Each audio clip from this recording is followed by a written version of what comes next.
Morning and good afternoon to our audience, dear panelists.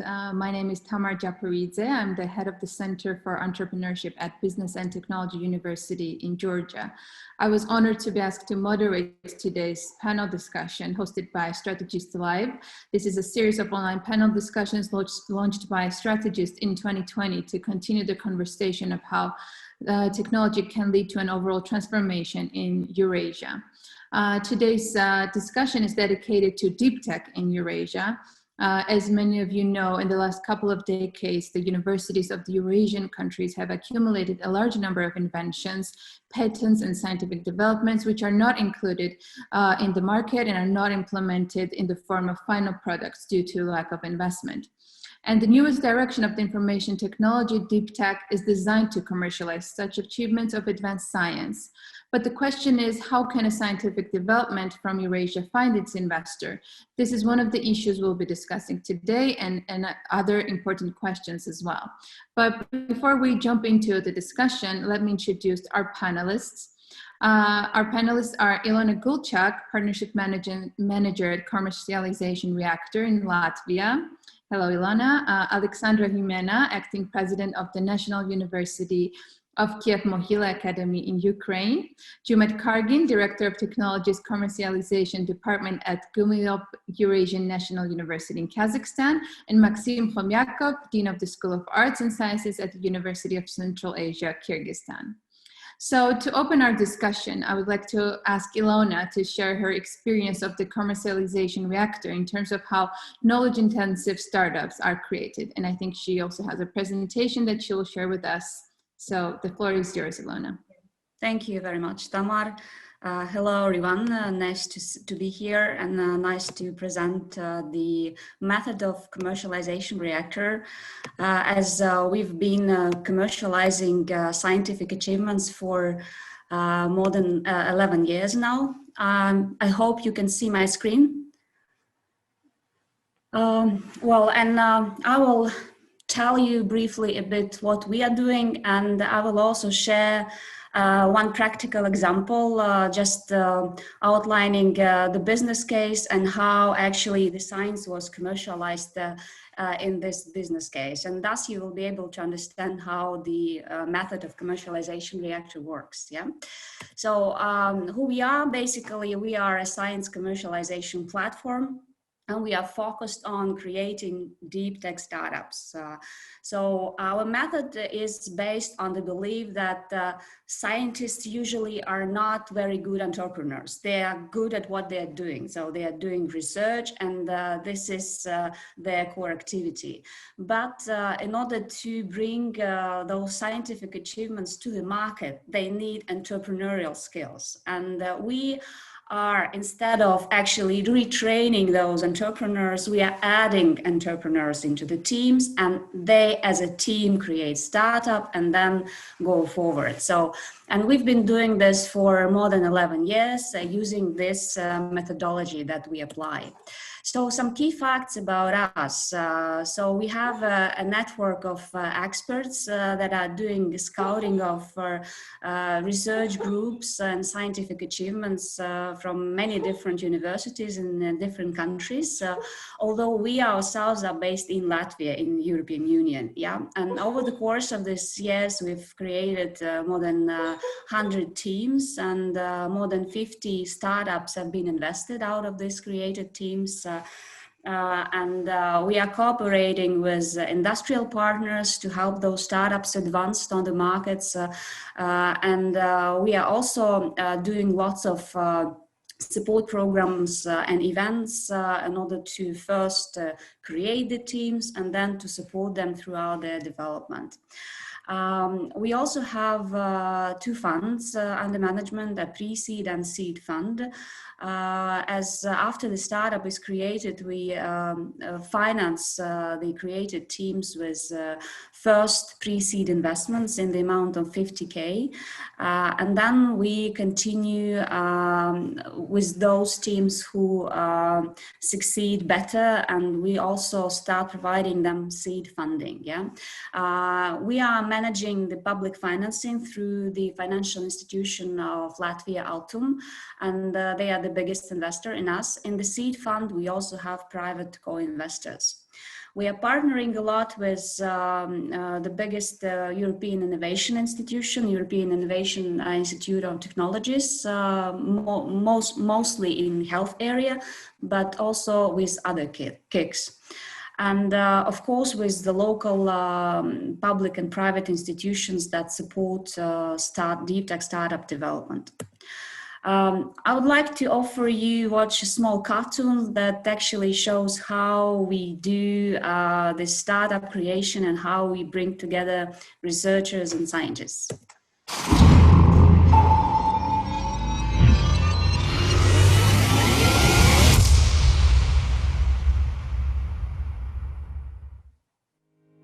This is Saifiko, the leading scientist at the best university. He's been working hard for many years and developed many great technologies. However, Saifiko's dreams have yet to be realized. He wants to be the best in his field and continue his great inventions. He wants his inventions to matter and be useful. To get his inventions out of the lab and into the market, he must be daring and follow a specific course of action. But he doesn't know what to expect or what steps to take, and this makes Saifiko uneasy and uncertain. So he decides to just continue on to his next invention. Entiko is an ambitious entrepreneur, a big dreamer, but he hasn't found that great idea yet. He doesn't know about Saifiko and his great inventions, but Entiko knows that a strong business must meet customers' needs and bring value.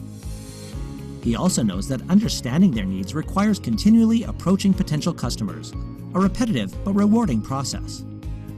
He is ready to meet the challenge of working on bringing something new to market, but he doesn't have the resources to find that special something. So who can help Saifiko and Entiko? We can. We are Commercialization Reactor. And since 2009, we have been introducing scientists and entrepreneurs to help bring new and valuable technologies to market. With more than 100 businesses created using our unique proven method, and an extensive network of experts and industrial partners, we can help Saifiko and Entiko begin implementing their dreams. At Commercialization Reactor, our team believes and has proven the best results are achieved when everyone plays to their strengths. Scientists continue research, and entrepreneurs carry out business development. So Saifiko and Entiko now work together.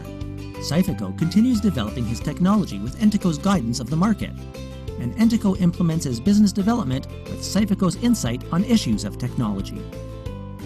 Commercialization Reactor supports them both throughout their development and beyond. By uniting efforts, they can deliver essential concepts and products to market while helping people and other businesses. Saifiko is happy and feels successful. He sees that his research matters and he can continue his research. He gets more recognition amongst his peers and broadens his networking and cooperation opportunities worldwide. He increases his publications and gets access to new projects, grants, and patents. He now gets rewards from his own business. The university benefits as well. Saifiko remains their leading scientist and continues important research. They receive opportunities to access new innovations and resources and form new partnerships. They receive profits from commercialization, and a spin-off company becomes a source for further scientific achievement, patents, and publications. This has a positive impact on the university's reputation and strengthens its collaboration with the industry. Commercialization Reactor continues its ongoing support to Saifiko and Entiko's created business and stands as a business inspired by science.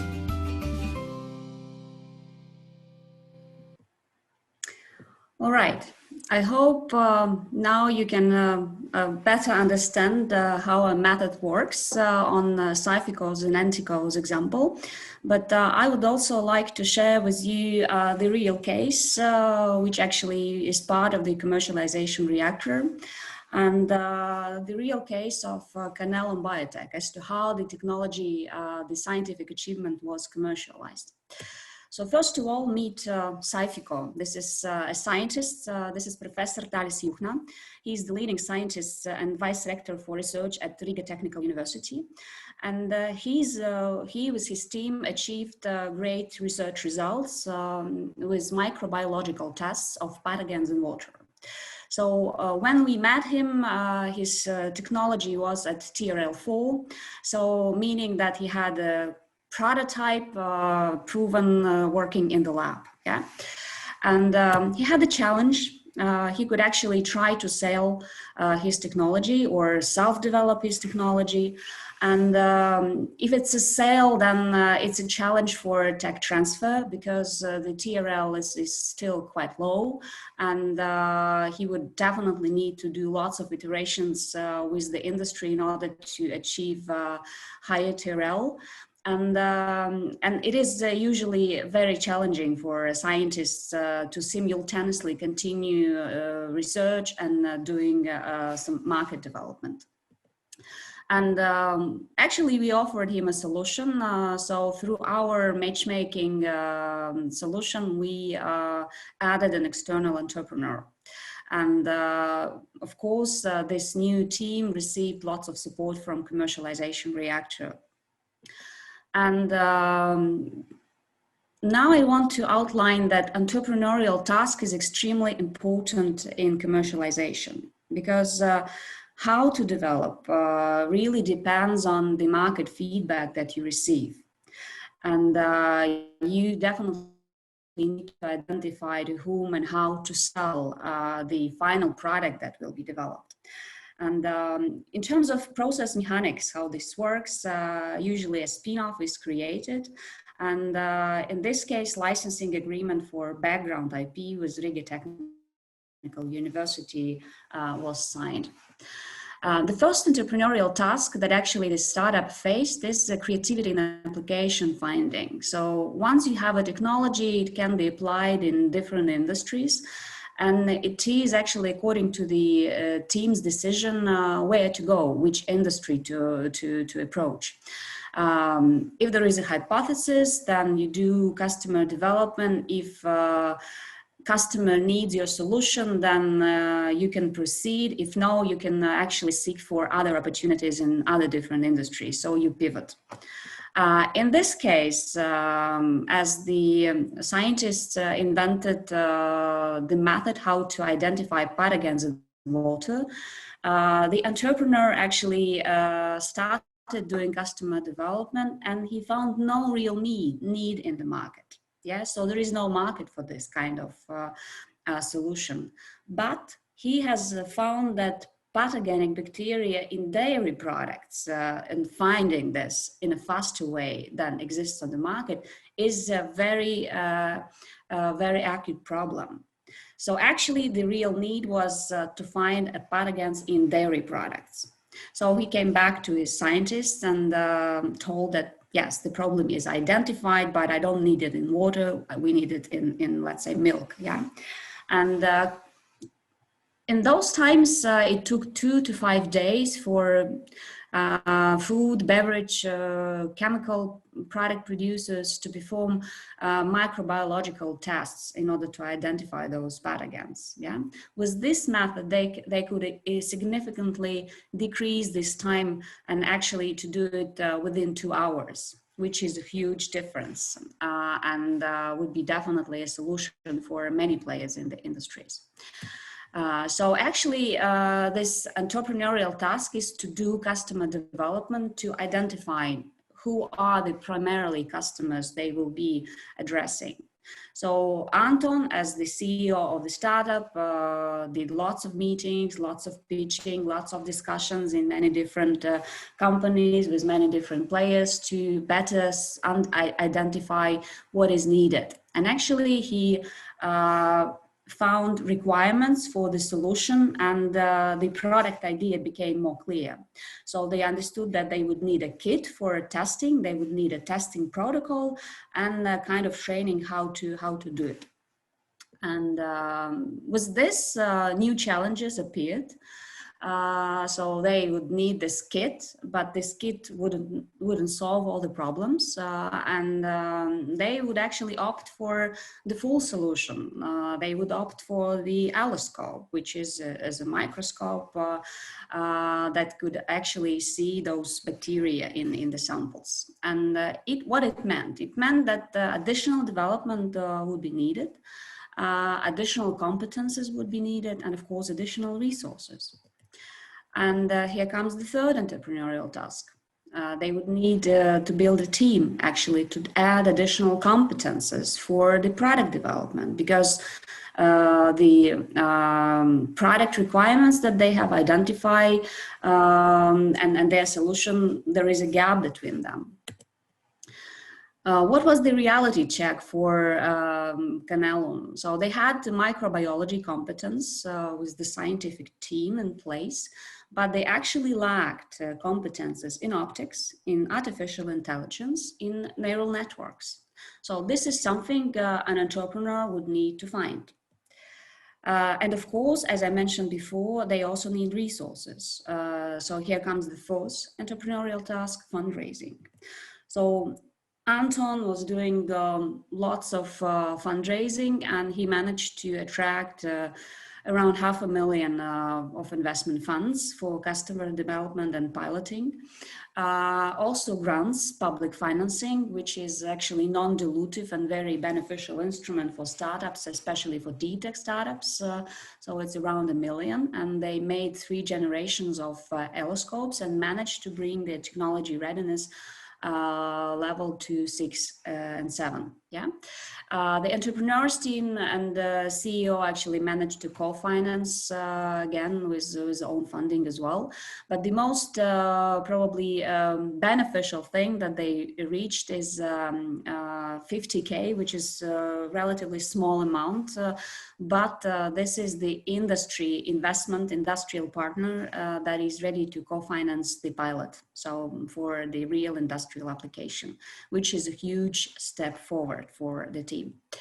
Now we see this fifth entrepreneurial task as a product development, and actually bringing the level of the development of the technology from 3 to 4, as we remember in the beginning, to 6 and 7. And actually by doing this, they kind of going through this valley of death. I'm sure you know what it means. And this can be only done in conjunction with industry, with constant iterations and with constant receiving feedback from the industry and from potential customers. Well, 3 steps they made to get the full microbiological diagnostical data in less than 2 hours. So remember, they started with this kit. Then they developed this alloscope, automated digital microscope that can actually scan the samples and provide this 3D visualization. And the third one step that also was added, this is AlloVision, which is the automated sample analysis. And of course, the artificial intelligence elements are introduced there as well. As I've already mentioned, constant iterations with industry are needed actually to develop the technology and to bring it from the levels 3, 4 to 6, 7. And this is the 6th entrepreneurial task. Now, Canelum is doing pilot projects. They are continuing fundraising to scale their business. Of course, they're aiming for the 7th entrepreneurial task, which is exit. They're working on it now. Now I'd like to outline some benefits for the university. If you remember, the technology emerged from the university and from the scientific groups that have been working on the microbiological test. So the leading scientist has been continuing research at the university. He hasn't left the university. The university has the licensing agreement with the startup Canelum Biotech, which is now part of the university's ecosystem. And of course, this startup is a source for further scientific achievements for the patents, publications, and of course, this is a very positive for the university's reputation. which also brings lots of new partnerships and interesting collaborations with industry. For the scientist itself, again, he could continue his research because he didn't want to go to the startup and to do development, business development by himself. And but he also simultaneously is the co-founder of a startup. Yeah, so he's co-owner. The great benefit is in that he sees his research results matter. And of course, he got lots of recognition from his peers and access to new patents, grants, and of course, he also broadens his network. When we usually work with universities and we explain our approach, we can actually give also some advice for the technology transfer offices.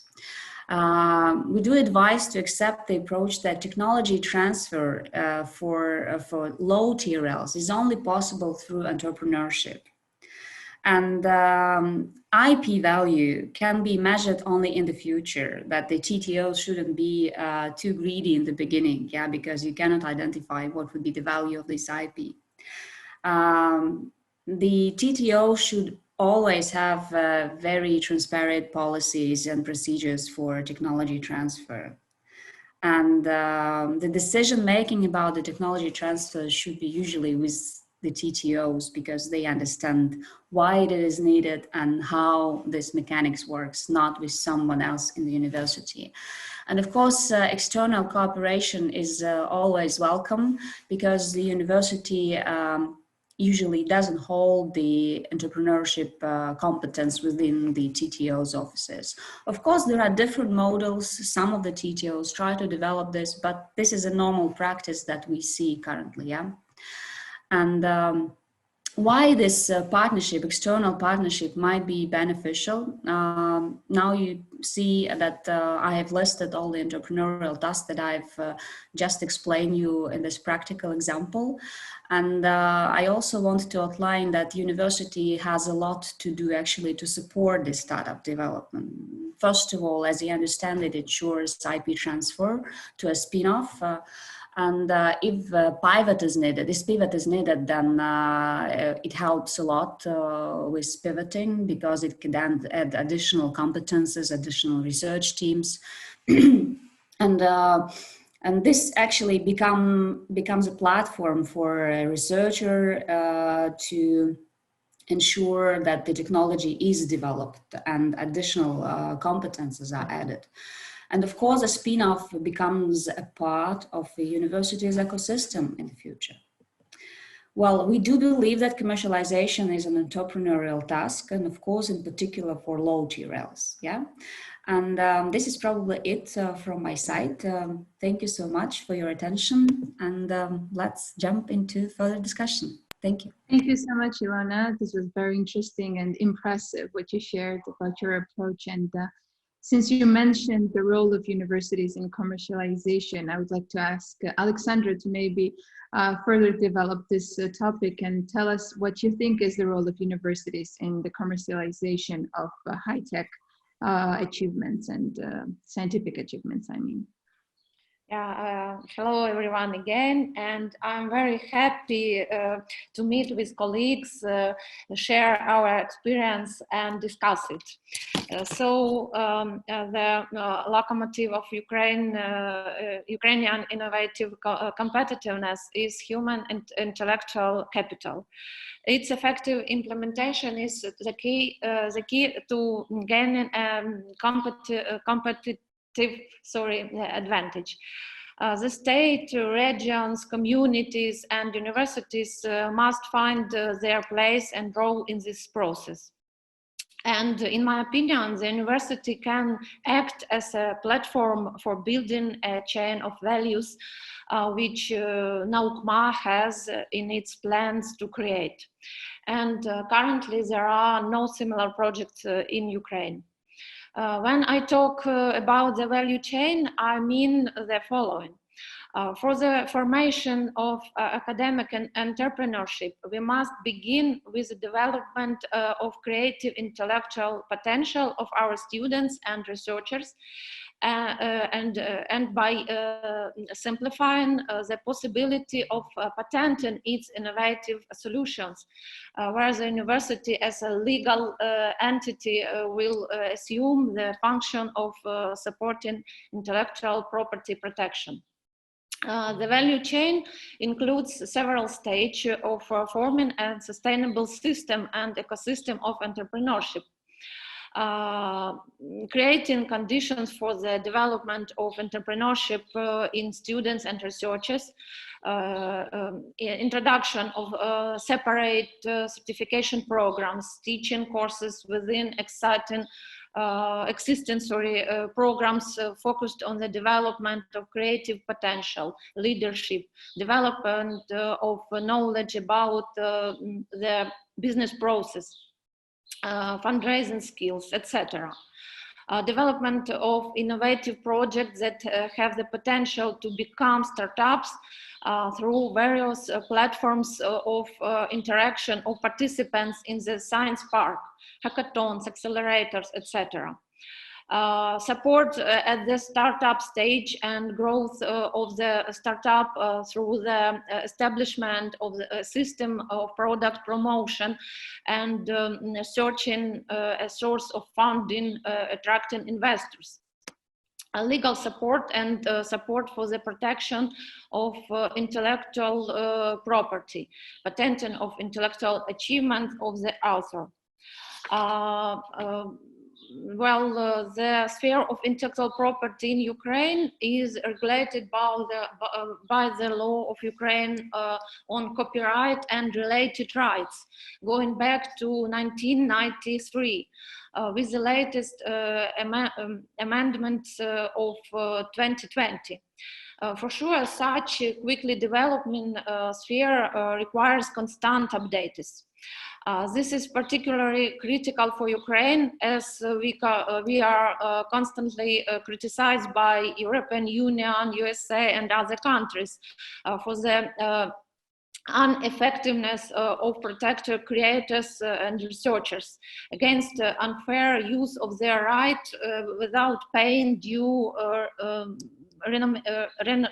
remuneration. In the most number of countries of the world, this protection is implemented not through each author itself, but through the system of so-called collective management organization, collecting royalties from some sphere of copyright and then sharing within authors. Accreditation and proper control over the collective management organization are one of the most sensitive questions in Ukraine. For example, accreditation process for some spheres lasts for a year and more. That means author could not receive their royalties, consumers are not using copyright fairly, and everything is in the stage of stagnation. One of most urgent tasks is resolutions in this sphere, and there is now a number of recent legislative initiatives aimed on improvement of the situation. Draft laws are filled with the Parliament of Ukraine. What is important in the case, this process shall be public and transparent, providing any and all interested parties with a possibility to realize its idea. So currently NAUKMA has a patent attorney specialist, but recently, we signed a cooperation agreement with the National Association of Patent Attorneys of Ukraine. We will able to attract more patent attorneys who will help in the process of intellectual property protection, and where NAUKMA will promote the patenting of both scientific and practical developments of Kyiv-Mohyla residents. Because it has already been proven that the number of patents affects the level of the country's GDP. Namely, the number of patents at the university contributes to the emergence of international rankings. Now, KMA has already developed, and we are implementing a plan to create a Kyiv-Mohyla Science Park, which will become part of the infrastructure of the knowledge economy and creative economy, and positive interaction of the centers of the value chain. Kyiv-Mohyla Science Park will contribute to the creation of an environment of knowledge exchange and cooperation, development of projects and the commercial level, creation of an innovative training platform and R&D center, consulting on legal support and protection of intellectual property, project management, and more. About state support of the Ukrainian startups. The development of innovations and startups is a very dynamic process that must keep pace with market trends and unite the interests of all participants in the ecosystem, because everyone has a goal. The university to have high world rankings among entrants and additional sources of income. A startup to implement own project. Business angels, investment funds, it's profitable to invest their resources. The state, innovative enterprises pay taxes and development in its territory. So today, one of the main organizations involved the development of startups in Ukraine is the State Ukrainian Funds of Startups, Fund of Startups. It was initiated by the government and registered in 2018. The fund started its activity only July 2019. The fund started, its mission is to promote the creation and development of technology startups in the early stage, pre-seed and seed, in order to increase their global competitiveness. And additional sources of funding can be charitable and voluntary contributions from legal entities and individuals, foreign, international organizations, and donors. At the end of 2018, the previous leadership of Cabinet of Ministers provided 440 million hryvnias to finance startups during 2020. So it weighs maybe one of the most interesting, most useful for development our knowledge economy, our creative economy in Ukraine. And thank you so much for attention. Thank you, Oleksandra. You touched upon so many topics that we want to cover today, and since you already mentioned some of them, I will ask Jumat or Maxim to maybe add their opinion on the role of the state in promoting such high scientific achievements, and what's maybe the role of universities here as well. Maybe Jumat, we can start from you, and then Maxim. Okay, thank you very much.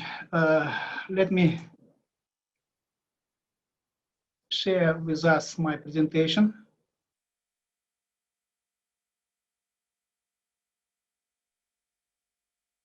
Are you okay? Yes. Have you seen it? Yeah. Okay. Okay, thank you very much. Dear, good day, my colleagues. I am glad to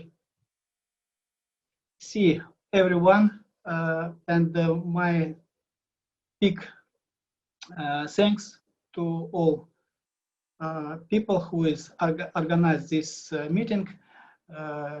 First of all, Praskovia Bystrova, Tamara Japaridze, and the other people. So this is my first meeting, my first experience to share my ideas, my vision of how we need to promote IP and technology, transfer technology in the real economy of any country. So I'm sorry, maybe I cannot did my presentation so very big, deeply to show all my experience, but I hope it's not our last meeting. Maybe in the future we will meet once again.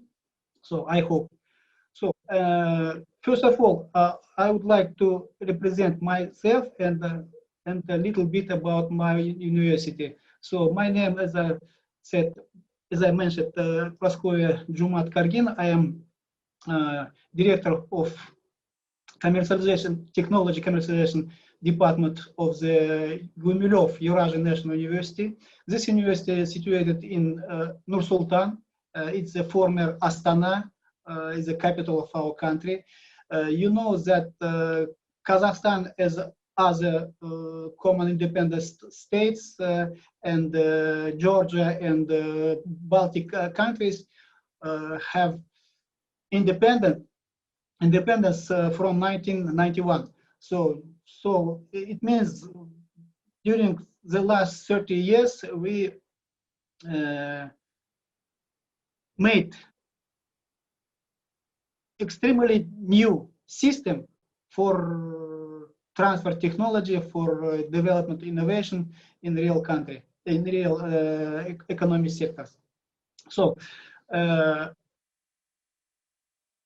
you know that in that time Kazakhstan found itself in a severe social political crisis, and the question was like Shakespearean, to be or not to be our independent country.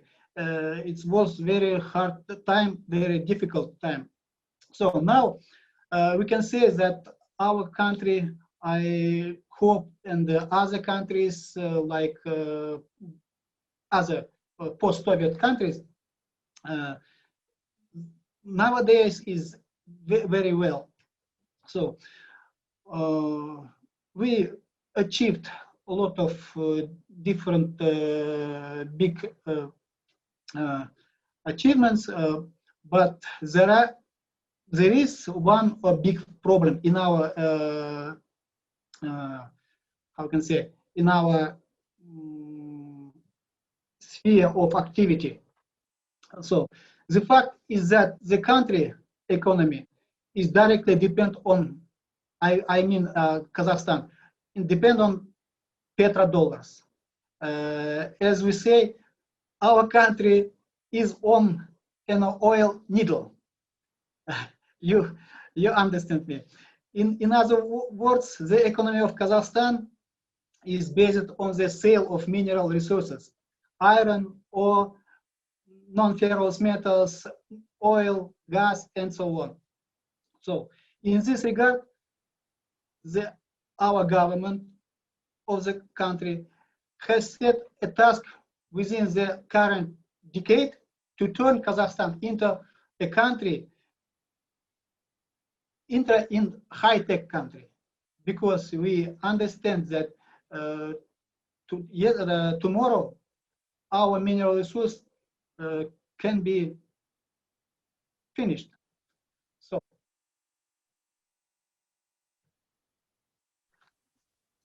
thank you, Jumat. one moment. Oh, sure. So what we have nowadays? Nowadays we have in our country some infrastructure of technology commercialization.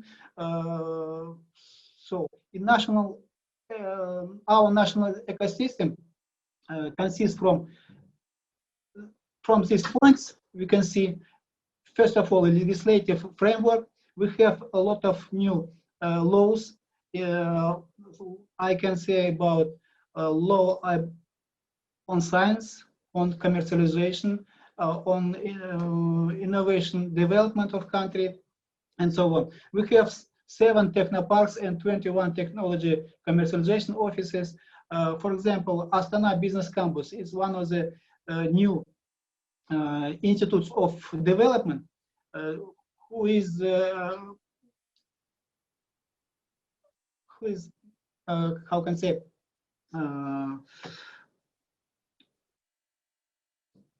who is the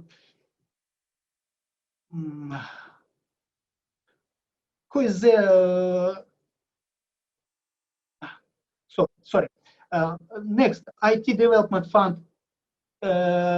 Next is Joint Company Foundation of Science. Also, we have about more than 100 universities. One of them is our university. Next is Nazarbayev University. It's new type university where the management, education system, and everything is created on English system. Next, Park Innovation Technology Latau, Venture Funds of Kazakhstan, and one is Alliance of Technology Commercialization of Professionals. So our university missions, you can see on this slide, mission, vision, and values of our universities. I think it's not need to read it. So, sorry. Next, our university in global university rankings has 357 positions. So I want to say that our university just only celebrated in this year 25 anniversaries. We just was created in 1996. So it's one of the youngest universities around the world. So on these slides, you can see innovation infrastructure of our university, which consists from our department. Inside of our department, we have business incubator. UNULab is a new type of laboratory which was created with industry, real industry, civil engineering industry,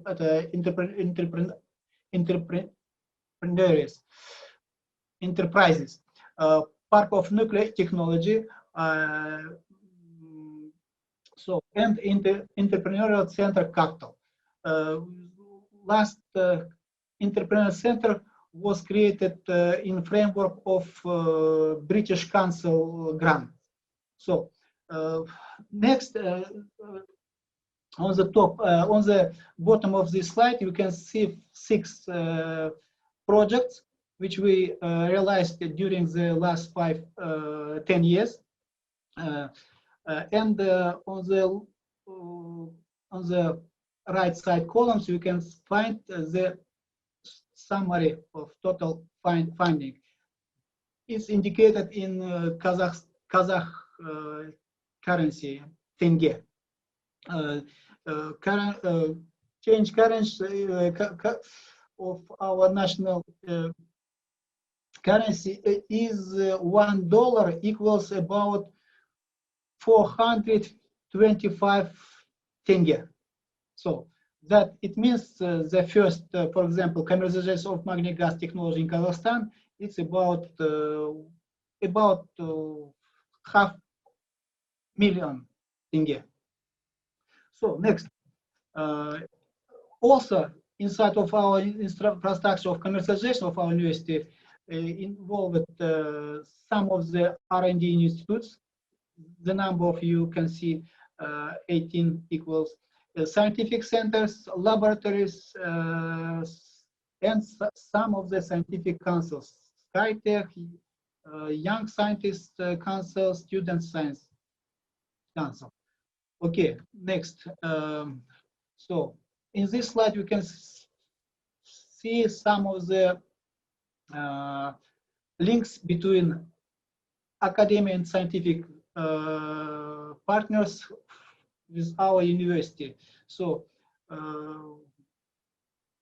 it's, I can say about, for example, in physics and nuclear technologies direction, we collaborated with some of the famous universities like Moscow State University, Cambridge University, University ITMO in St. Petersburg, Berlin Technical University, and so on.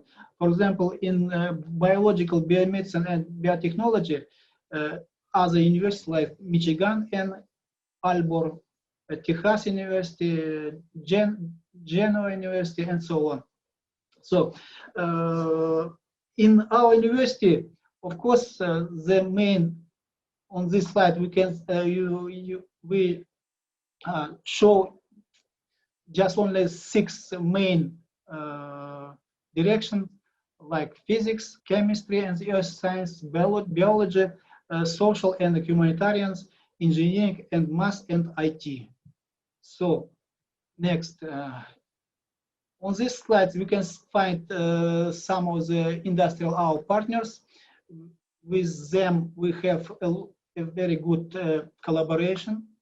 For example, with physics, we made good collaboration with Kazakhstan. Garish Sapare is one of the how can I say, space technology companies of Kazakhstan. Next, National Nuclear Center of the Republic Kazakhstan. Next, Kazatomprom. I believe that you know what the activity is. Next. Sorry, Matt, sorry to interrupt you, but since we are running out of time, I would like to allow Maxime also to touch upon. Okay. 1 minute, please. Okay. Sure. So, one of the, I want to show you, this is filter, which the basis of this filter is track membrane filters. So on this picture we can find on the left up corner our DC accelerator of heavy ions.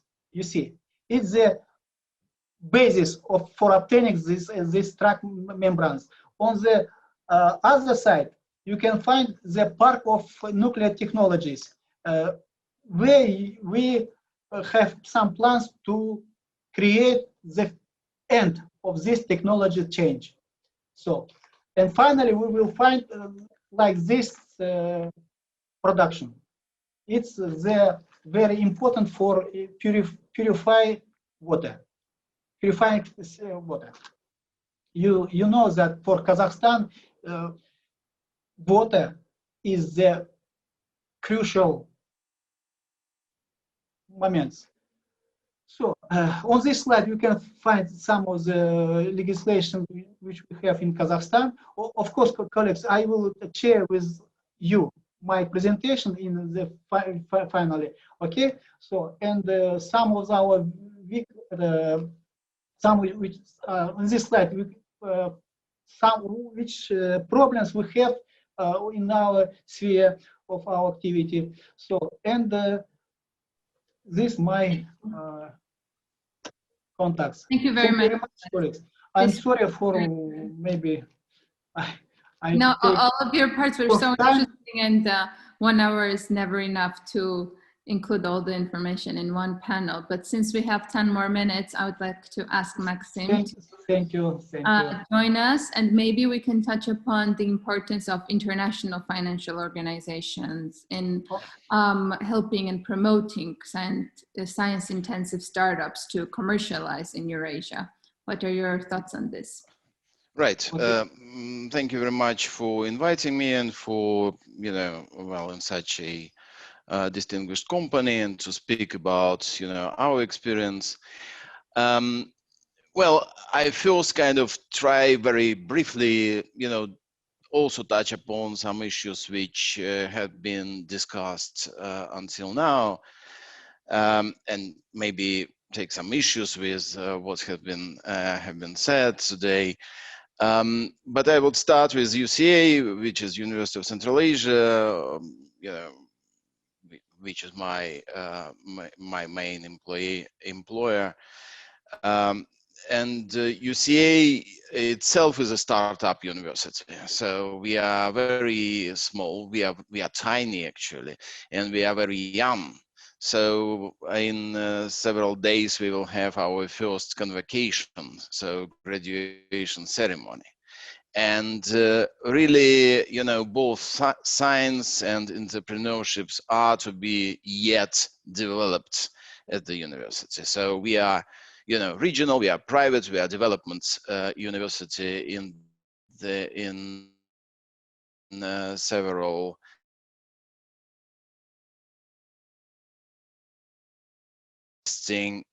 knowledge transfer infrastructure yet, because we are just both tiny and very young. Well, I think that Ilona described nicely, possible, effective, and apparently effectively working scheme of knowledge transfer. My problem always in all the universities I worked for, however, was that, well, in the video, the Saifico's problem was described pretty much straightforward. He wanted to develop a technology, but he didn't have entrepreneur, and they didn't have money. So you bring all three together and you get the product. In the universities, and it's pretty much straightforward in technological or engineering universities. But if you are talking about kind of fundamental science, or what is called classical university in this part of the world, then it's not that unproblematic for the scientists to choose kind of development of technology and not publication in the high scored, high impact, very well respected journals. After all, these our time, all Saificos are really they're caring more about H index, impacts, and the universities care more about university rankings.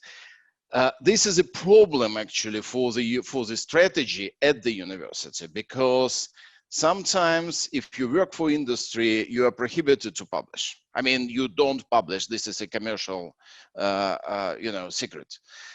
If you publish, you choose, another way of another career. So basically, at the university, if we consider the university as a center of innovation, they should be kind of different tracks.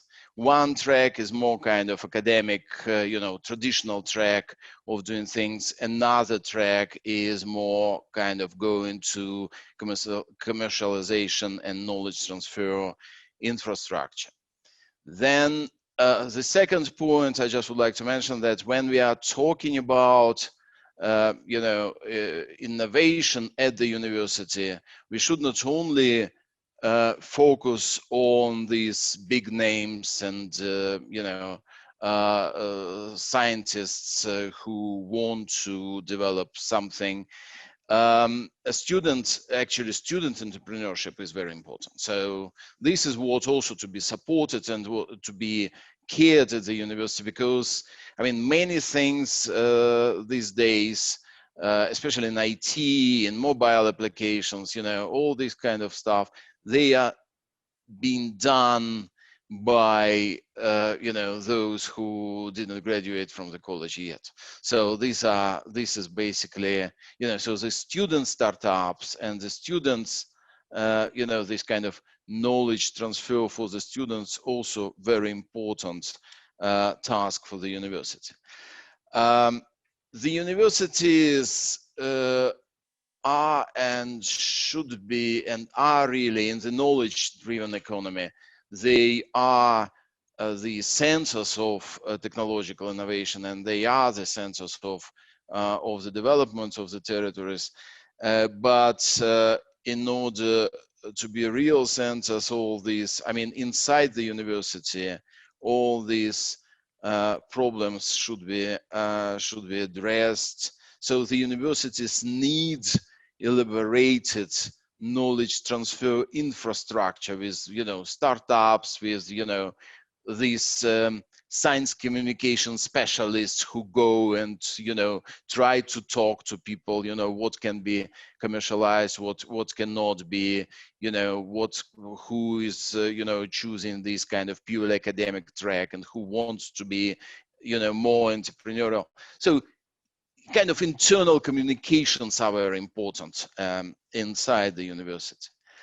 The question about the role of the states is a bit, well, it's, you know, it's not, also it's not straightforward, but I mean, the states, many states in our parts of the world, in Central Asia, for example, I don't talk about Kazakhstan, about big, yeah, but Kyrgyzstan, Tajikistan basically cannot really support, you know, innovation, you know, themselves. So they need, you know, kind of state-private partnerships. But at the same time, money. No, yeah, I understand, yeah. another, well, you have some petrodollars, but it's, yeah, well, you mentioned that. But on the other side, only private enterprises, they also cannot do much without, you know, participation of the states. Well, say in technoparks, you need tax-free zones. I mean, the startup would just die if you don't have, you know, whatever venture capital you have. Nobody would invest much money to the company if it's taxed, you know, heavily by the state. So they should be, you know, kind of legislation framework. They should exist, you know, kind of technoparks, you know, infrastructure, startup, you know, incubators, infrastructure, etc. So when we are talking about development of innovations in our countries, I think it's always should be kind of private public partnership and public private enterprise. Thank you very much for your attention. I did it in time. Thank you so much, Maxim. Thanks for touching upon all the subjects discussed in this hour. And I have to say that all of your input was so interesting, and this 1 hour just flew by, and it's never enough to, you know, continue deep conversations and discussions about these topics in this hour, because there's so much to be covered. I will ask Praskovia if there are any questions from the audience, and if not, I guess we can wrap up. Thank you so much again for participating, for allowing me to be the moderator of this discussion. It was an honor for me to host all of you and to listen to all the experience and the opinions that you had to share about deep tech in Eurasia. And I hope we'll have a chance to cooperate in the future and to discuss these issues further. And I hope to hear from you and see you soon. Thank you very much again, and all the best wishes to you. Thank you very much. Thank you. Colleagues, so it's a much. pleasure. Bye-bye.